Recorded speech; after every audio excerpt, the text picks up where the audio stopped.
Good evening, मैं हूं आपके साथ अभिषेक भट्टाचार्य। मध्य प्रदेश में 29 सीटों पर नतीजे आने के बाद एक तरफ जहां बीजेपी जीत का जश्न मना रही है तो दूसरी तरफ कांग्रेस में सिर फुटअव्वल की स्थिति बनी हुई है। काफी दिलचस्प हालात बनते नजर आ रहे हैं क्योंकि पार्टी के वरिष्ठ नेता अब सवाल उठा रहे हैं। कांग्रेस की करारी हार के बाद अब पूर्व नेता प्रतिपक्ष अजय सिंह ने मोर्चा खोल दिया है। इस वक्त की बड़ी खबर आपको बता रहे हैं मध्य प्रदेश की जुड़ी हुई।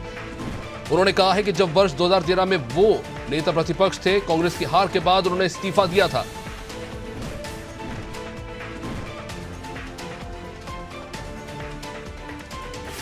केंद्रीय नेतृत्व इसकी समीक्षा करे। अजय सिंह ने कहा है कि इतनी बुरी हार आज तक नहीं हुई और कमलनाथ के खिलाफ भी मोर्चा खोलते हुए कहा कि उनके आने जाने का निर्णय भी नुकसानदायक रहा।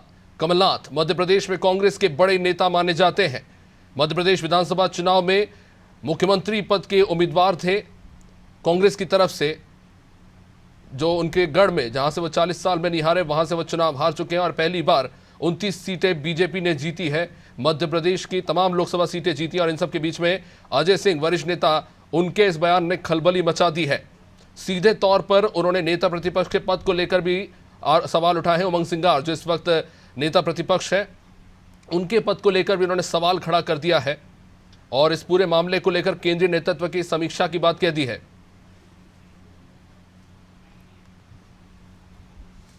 मैं नेता प्रतिपक्ष था, सरकार नहीं बनी 2013 में। मुझसे कहा गया कि आप फेल हो गए, तो इस्तीफा दे दिया था। जी। देखिए, संगठन के बारे में जिनको बहुत कम समय का काम करने का मौका मिला, उसके लिए मैं कुछ नहीं कह सकता हूँ।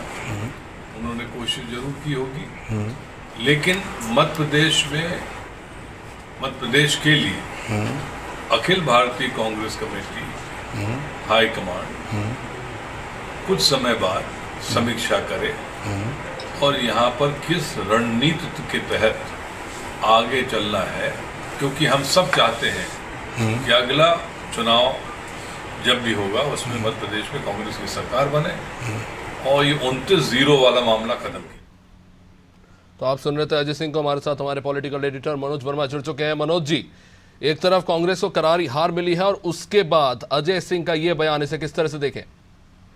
देखिए, निश्चित तौर पर जब से मध्य प्रदेश में कमलनाथ अध्यक्ष बने थे तो दिग्विजय सिंह, अजय सिंह, ऐसे कई सारे नेता कुछ समय हाशिए पर रहे। बाद में दिग्विजय सिंह सरकार बनाने में भूमिका निभाई 2018 में, लेकिन 23 का जब हार हुई है उसके बाद जिस प्रकार से किनारे किया गया या उसके पहले ही जिस प्रकार से अजय सिंह हो, अरुण यादव हो, रामनिवास रावत हो, सुरेंद्र चौधरी हो, ऐसे तमाम सारे नेताओं को पार्टी ने किनारे कर दिया था, खासतौर से दिग्विजय सिंह और कमलनाथ की जोड़ी ने। तो इन लोगों को ज़्यादा बोलने का बचा नहीं था। एक स्थिति तो ये थी आ गई थी कि इनको टिकट मिलेगा भी कि नहीं मिलेगा। आप अरुण यादव को देखिए, जब खंडवा उपचुनाव हुआ तो कहा गया कि वो विनिंग कैंडिडेट नहीं है 2020 में। अभी जो 2024 के लोकसभा चुनाव हुए तो अरुण यादव होने के नाते यादव बोल सीट कही जाने वाली गुना सीट से चुनाव लड़ना चाह रहे थे, लेकिन उनको टिकट मिला नहीं। उनके अपने गृह क्षेत्र खंडवा से पार्टी ने एक नए उम्मीदवार को मैदान में उतारा और उनको टिकट नहीं मिला। अजय सिंह को बहुत मुश्किल चुरट से टिकट मिला। हालांकि 2 चुनाव वो हारे हैं, एक लोकसभा का चुनाव हार गए, तो पिछला चुनाव वो शरदेंदु तिवारी से विधानसभा का हार गए थे। और उनकी हार में माना गया था कि नारायण त्रिपाठी जो बसपा में शामिल हो गए, उनकी बड़ी भूमिका थी। उसके बाद से अजय सिंह उपेक्षित महसूस कर रहे थे। जब कमलनाथ ने विधानसभा चुनाव के पहले अध्यक्ष रहते हुए कई सारे सम्मेलन किए विंध्य में, तो अजय सिंह को दरकिनार कर दिया गया। ऐसे में अब जबकि कमलनाथ के बेटे नकुलनाथ चुनाव हार गए हैं, दिग्विजय सिंह जैसे बड़े नेता रोड़मल नागर से राजगढ़ के अपने गढ़ में चुनाव हार गए हैं, अरुण यादव को टिकट मिला नहीं है, सुरेश पचौरी भाजपा में आ गए, रामनिवास रावत कहाँ है ये कांग्रेस को भी नहीं पता, भाजपा को भी नहीं पता, क्योंकि लोकसभा चुनाव के पहले उन्होंने घोषणा कर दी थी कि वो बीजेपी में शामिल हो रहे हैं। हालांकि टेक्निकली वो कांग्रेस में, बीजेपी में इसको लेकर असमंजस है। ऐसे में जीतू पटवारी, उमंग सिंगार बचे हैं और ये दोनों नेता ऐसा इस जुगाड़ में लगे हैं कि पूरे मध्य प्रदेश में कांग्रेस पर उनका पूरा कैप्चर हो जाए। ऐसे में अजय सिंह को एक मौका दिख रहा है कि अगर वो इनके खिलाफ आवाज़ उठाते हैं तो हो सकता है कि संगठन उनको तवज्जो दे। और जिस प्रकार की जो बात अजय सिंह ने की उसमें निश्चित तौर पर दम है, क्योंकि 2013 के चुनाव में हार के बाद अजय सिंह से इस्तीफा ले लिया गया था और मध्य प्रदेश, अविभाजित मध्य प्रदेश में 1980 के चुनाव में ऐसा हुआ था कि जब 40 की 40 सीटें 84 के चुनाव में, माफ़ कीजिए, कि कांग्रेस ने जीती थी। और विभाजित मध्य प्रदेश में पिछली बार भी हमने देखा था, एक मौके पे बीजेपी ने 25 सीटें जीती थी। इसके पिछले 2019 में बीजेपी ने 28 सीटें जीती थी। ज्योतिरादित्य सिंधिया भी चुनाव हार गए थे और बाद में वो बीजेपी में शामिल हो गए थे। और इस वाले 2024 के लोकसभा चुनाव हमने देखा कि कमलनाथ के बेटे नकुलनाथ उनके ही गढ़ में बुरी तरह परास्त हुए। यहाँ तक कि जिस विधानसभा सीट का नेतृत्व कमलनाथ कर रहे हैं, छिंदवाड़ा प्रॉपर का, उससे भी नकुलनाथ को हार मिली। लगभग 1.5 लाख वोटों से वो चुनाव हारे हैं। और कल कमलनाथ ने कार्यकर्ताओं से बातचीत करते हुए कह दिया कि आपने मुझे विदाई दे दी है, मैंने विदाई स्वीकार कर ली है। दिग्विजय सिंह कई चुनाव की ये उनका आखिरी चुनाव है। हालांकि राज्यसभा का उनका कार्यकाल 2026 तक का है। तो अब जो नेता खार खाए हुए बैठे हैं, एक तरह से जो हाशिए पर डाले गए नेता हैं, उन सबको एक मौका मिल गया है। क्योंकि विधानसभा की चुनाव की हार के बाद जिस प्रकार से नेतृत्व परिवर्तन हुआ था, जीतू पटवारी को कमान दी गई थी, उमंग सिंगार को नेता प्रतिपक्ष और हेमंत कटारे को उप नेता प्रतिपक्ष बनाया गया था, तो माना जा रहा था कि नई टीम में या अनुभव की टीम के साथ बढ़ेंगे। लेकिन अभी तक जीतू पटवारी अपनी टीम बना नहीं पाए। बीच चुनाव के दौरान हमने देखा था कि कांतिलाल भूरिया के बेटे विक्रांत भूरिया, जो कि यूथ कांग्रेस के अध्यक्ष थे, उन्होंने अपने पिता के चुनाव के चलते इस्तीफा दिया था।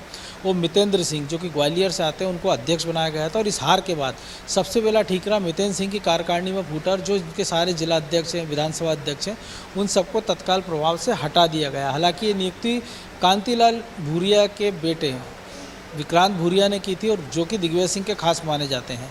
और पहले विवेक त्रिपाठी इस पद के दावेदार थे, लेकिन उनको हाशिए पर डाल दिया गया था। तो अब माना ये जा रहा है कि जीतू पटवारी के इशारे पे एक बड़ी सर्जरी की तैयारी चल रही है। ऐसे में बहुत सारे नेता जो मान के चल रहे हैं कि इस हार के जिम्मेदार जीतू पटवारी भी हैं, क्योंकि अध्यक्ष बनने के बाद लगभग 4 से 4.5 लाख कांग्रेस के बड़े कार्यकर्ता, जिसमें बड़े नेता जो मैंने नाम गुराए, सुरेश पचौरी है, विधायक कमलेश शाह हो, निर्मला खत्री हो, इसके बाद निर्मला सप्रे, इसके बाद कई सारे ऐसे नेता हैं जो पार्टी छोड़ कर गए। उसके बावजूद भी उनको रोकने का प्रयास जीतू पटवारी की ओर से नहीं किया गया। यहाँ तक कि जिस उनका जो गृह क्षेत्र इंदौर, वहाँ से भी जो अक्षय कांति कांग्रेस के उम्मीदवार थे, एंड टाइम पर उन्होंने पर्चा वापस ले लिया था। और शंकर लालवानी पूरे देश में 11.5 लाख वोटों से जीते हैं। और जीतू पटवारी ने एक बयान में औपचारिकता जरूर निभाई है कि इस हार का जिम्मेदार मैं हूं, लेकिन जब बड़े बड़े कांग्रेस के दिग्गज नेता पार्टी छोड़ के जा रहे थे, तो बजाय उनको रोकने के मनाने को कह रहे थे कि कांग्रेस का जो जर्जर ढांचा इन लोगों के कारण हो गया, उसकी ज़मीन वो समतल करते जा रहे हैं। तो अब इस चुनाव में बीजेपी ने उस ज़मीन को न केवल समतल कर दिया पूरी तरह से कांग्रेस के लिए, बल्कि उसकी गहरी खाइयाँ भी खोद दी है। क्योंकि पहली बार ऐसा हुआ कि रिकॉर्ड कांग्रेस को लग रहा था कि आधा दर्जन सीटों पर टक्कर दे सकती है, लेकिन ग्वालियर हो, मुरैना हो, भिंड हो, ये तीनों ऐसी सीटें जहाँ कांग्रेस को लगता था कि विधानसभा चुनाव के हिसाब से टक्कर दे पाएगी, लेकिन 50,000 से ऊपर से ऐसी परिस्थितियों में भी बीजेपी ने चुनाव वहाँ का जीता है। सिंधिया की सीट जो पिछली बार गुना कांग्रेस 1 लाख वोट से आ रही थी, इस बार बीजेपी में सिंधिया 5 लाख से वोटों से जीत रहे हैं। शिवराज सिंह चौहान का आंकड़ा 8.5 लाख वोटों का है। तो ऐसे भोपाल का आंकड़ा देखिए कि आलोक शर्मा 5 लाख वोटों से चुनाव जीते, और 5 लाख वोट तो कांग्रेस को उम्मीदवार को भी नहीं मिले। तो इसे तमाम सारे कारण हैं जिसके कारण अब कांग्रेस में कलह शुरू होने वाली है। और शुरुआत मुझे लगता है कि अजय सिंह ने की है, लेकिन जैसे जैसे अभी 1-2 दिन और आप रुकते जाइए, और 2-4 दिन बाद से हो सकता है ये जो कलह है वो खुलकर सड़कों पर दिखाई देगी। मनोज जी, पार्टी के सबसे सीनियर नेता कमलनाथ को लेकर लगातार बीजेपी स्टेटमेंट देती रही है, लेकिन कांग्रेस की तरफ से ना कोई सफाई आई, ना कोई ऑफिशियल बयान आया। लेकिन अब अजय सिंह खुल के सामने आ गए हैं कि इनके आने जाने के निर्णय से नुकसान हुआ है। तो क्या इसे एक ऑफिशियल स्टेटमेंट के तौर पर माना जाए, और क्या ये भी माना जाए कि ये जो हालात बने, यही एक प्रमुख कारण था कि आप छिंदवाड़ा की सीट भी हार गए? देखिए, निश्चित तौर पर, क्योंकि जो मैंने बताया कि जो कमलनाथ के अध्यक्ष रहते हुए हुआ कि आप अगर किसी बड़े लीडर के क्षेत्र में जा रहे हैं, जो नेता प्रतिपक्ष रहा, जिनके पिता मध्य प्रदेश के कद्दावर नेता थे, राज्यपाल रहे, मुख्यमंत्री रहे, और उस कार्यक्रम में आप उसी नेता को नहीं बुलाते हैं, लोकल कार्यक्रम में उनकी पूछ परख नहीं हो रही थी, तो ऐसे में उनकी नाराज़गी स्वाभाविक थी। लेकिन उस समय चूँकि कमलनाथ पावर में थे, तो अजय सिंह मौके के इंतज़ार में थे। अब मौका मिल गया है, चूँकि कमलनाथ खुद हार गए हैं, तो माफ़ कीजिए, उनके बेटे चुनाव हार गए हैं। कमलनाथ उम्र के जिस पड़ाव पे है, तो संभवतः शायद ही वो अगला चुनाव वो लड़ें, क्योंकि अभी वो विधानसभा विधायक हैं। तो ऐसी स्थिति में जितने नेता हैं, जिन को एक दूसरे से रंजिश है, कुछ दिग्विजय सिंह के सताए हुए हैं, कुछ कमलनाथ के सताए हुए हैं, कुछ जीतू पटवारी के सताए हुए हैं, तो ये सारे लोग मुखर होकर मोर्चा खोलेंगे, क्योंकि सबको अपने राजनीतिक भविष्य की चिंता दिखाई दे रही है। जैसे बात करें 2 बड़े नेताओं की, कमलनाथ अपने बेटे नकुलनाथ का राजनीतिक करियर संवारना चाहते थे। पिछली बार वो लोकसभा का चुनाव जीते, छोटे मार्जिन से जीते, और इस बार चुनाव हार गए। तो अब जो परिस्थितियां लग रही तो ऐसा लग नहीं रहा है कि अगले चुनाव में नकुलनाथ चुनाव मैदान में रहें। दिग्विजय सिंह जरूर अपने बेटे जयवर्धन के राजनीतिक कैरियर के लिए चिंतित हैं। अभी राघोगढ़ के में भी जो विधानसभा का चुनाव हुआ, वो लीड घटकर 5000 रह गई थी। इस लोकसभा में जरूर 10-11 हज़ार के आसपास की लीड वहाँ से मिली है दिग्विजय सिंह को, लेकिन ये भी बता रही है कि जयवर्धन सिंह का राजनीतिक कैरियर भी सुरक्षित नहीं है। और जिस प्रकार से नेता अपने नेता पुत्रों को आगे बढ़ा रहे हैं, क्योंकि सबको ये लग रहा है कि जो पुरानी पीढ़ी कांग्रेस की, या तो उनमें से कुछ नेता घर बिठा दिए गए या कुछ घर बिठाने की तैयारी, या कुछ कांग्रेस को छोड़ गए। तो अब पूरा द्वंद्व जो है नई पीढ़ी को लेकर है, तो सबको ही अपना स्पेस तलाश रहे हैं। और इसके बीच जो बुजुर्ग नेता हैं, उनकी अपनी एक छटपटाहट है, चाहे वो डॉक्टर गोविंद सिंह हो, अजय सिंह हो, अरुण यादव हो। तो ये तमाम सारे ऐसे नेता हैं, ये निश्चित तौर पर आने वाले समय में डायरेक्ट इनडायरेक्ट मोर्चा खोलेंगे, और जिसका नुकसान और दूरगामी परिणाम मध्य प्रदेश की कांग्रेस की राजनीति में जरूर दिखाई देंगे। बहुत बहुत शुक्रिया मनोज जी।